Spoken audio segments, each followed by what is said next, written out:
All the herbal mamas out there.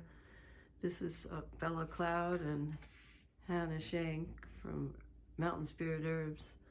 Today we're going to work with a really important plant that was part of all the Native American cultures. They used it as food as well as medicine. Juniper berries. It's we have more of a cedar version in our climate, but there's bush juniper. There's all kinds of juniper, and it's all over the world. And it's used. It traditionally was used to make gin. People, I don't know if everybody knows about that, but what people mostly used to use it for was in sauerkraut and meat seasoning, to take some of the gaminess out of the meat, stews, even jellies for flavoring, like a cardamom or a juniper flavor.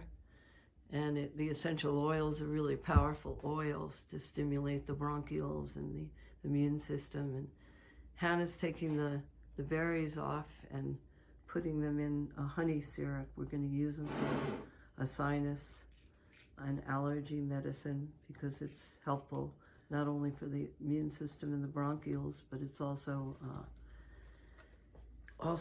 an allergen in the spring. The pollen from the juniper bushes and the juniper plants are something people react to. Hannah, do you have anything to add? Did you like to add to that? Sure. Yeah, juniper is like a very powerful plant. It actually has antioxidant, antifungal qualities. It also has disinfecting qualities, so it can be nice rubbed on the skin, or on, like, athlete's foot, things like that. It's also a warming and stimulating herb. And it's probably best known as in its use as an herb for helping the bladder and uterine tone. It helps tonify the urinary tracts, so they can also help with the kidneys as well if they're not in active inflammation or infection.